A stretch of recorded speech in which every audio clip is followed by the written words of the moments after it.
My name is Ivan Sokolov, and this is my first chess-based DVD. I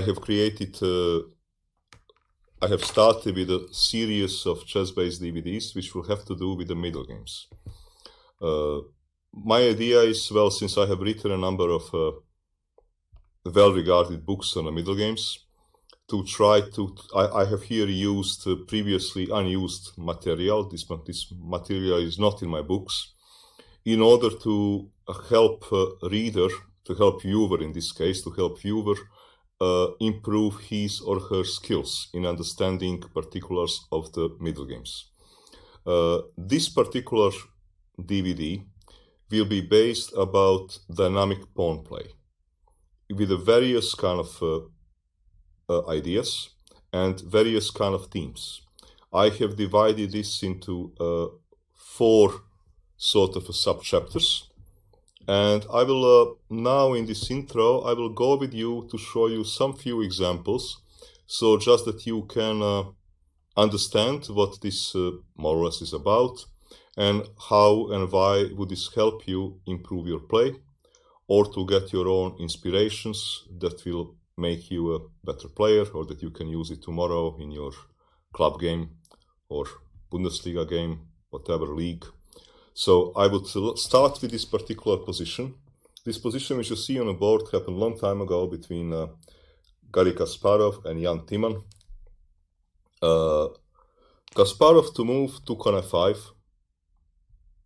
and bishop c8 happened. And now was a question as to how to play this kind of position, and this is in a pre-computer era. Computers did not exist at the time. This is 85. And here, this is a chapter which I called rolling pawns. This is when you give a piece in order to create powerful pawns, but you don't get 3 pawns, you get only 2, so you don't have material equality. You technically have material deficit, but you believe the dynamic pawns which you created are going to help you win the game, or will be at least enough compensation. And when Kasparov entered this, it was a popular variation at the time, and his idea was completely novel. He retreated his knight from f5 to d4. Why did he do this? Well, he did this for a reason that after e takes d4, which happened in the game, c takes d4, he sacrificed his knight. He got only 2 pawns for his knight, but he has these great pawns which will run, and they did run, and he scored a great victory using this strategy. And I did select a couple of other examples in various openings, so that you can use these kind of ideas to improve your own skills. I have tried, by not only in this chapter but in general, also to provide some information where I could, which could be of also practical benefit in the opening. So if I could give some practical information in the opening, which could be useful to the viewer, then I did it. So this chapter is about, as you see, if I have a possibility, how do I sacrifice a piece in order to create rolling pawns, my pawns which are going to roll. Now, next game is coming from a different chapters. This chapter I called minor sacrifices. What is the difference between minor sacrifice and sort of a huge capital sacrifice? Is that if you sacrifice a piece or a rook or something like this, you better have something serious. And if you don't, it will go really wrong. Minor sacrifice I call pawn, maybe 2 pawns, perhaps an exchange. And I did classify this on a number of different themes. From long time ago up to very recent games of Magnus Carlsen. Actually, recently Magnus became very generous with these minor sacrifices. And I have a number of his games in this as well. Example that stems from his recent games. In this particular position which you see, the game was played quite some time ago between Artur Yusupov and Vasil Ivanchuk. this particular position looks quite stable for black. Black has this nice bishop, pawn is hanging, there is a symmetry in the position. What Artur Yusupov here does, in a flash of inspiration, he sacrifices 2 pawns, aiming to gain time and to open files to black king. Let's see how dramatically situation will change in just a couple of moves. So you visualize this position, you have it in front of you. And let's say f4, sacrificing a 1 pawn, queen takes. Now will be wrong to allow this queen to come back and to occupy this e5 square. Why? Because it will take dynamics out of the position. Yes, with sacrificing pawn, white has open file for his rook. But white needs also to keep the dynamics, to keep the momentum of his sacrifice going. So what Yusupov does, he sacrifices another pawn, e5, knight e7, rook f1, queen takes e5, rook e3.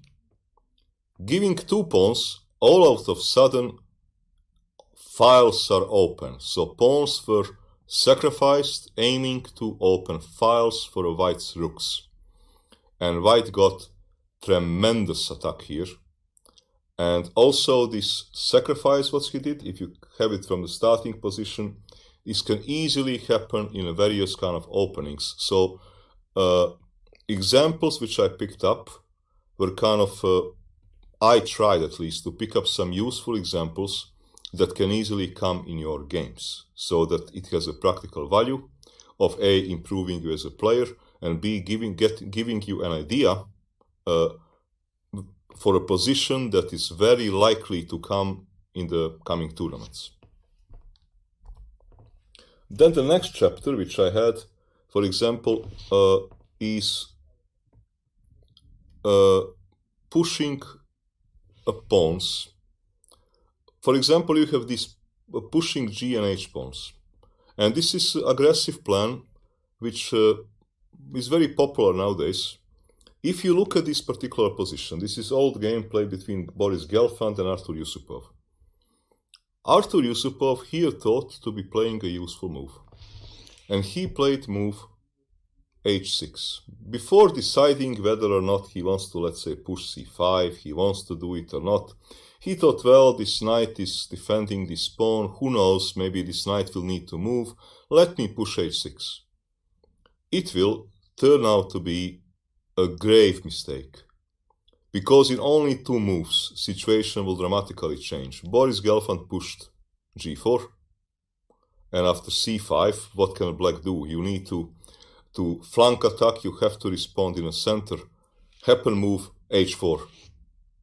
And now all out of sudden black is in a deep trouble, and he lost this game very soon. I have given a number of similar examples, and also coming from a different variations, also coming from some treatments of Areti.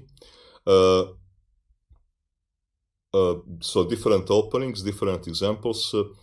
Examples range from 1950s to the very recent time, like the last Olympiad in Batumi. So, and includes the world famous players. I hope that this, so this is just to give you an idea with what this DVD is about. It should improve your dynamic pawn play, and for sure you will get new ideas. And well, I hope, anyway, I'm convinced that studying this closely will improve your level of play, will make you a better player. And I hope that you are going to enjoy the selection of the games and make chess progress. Thank you.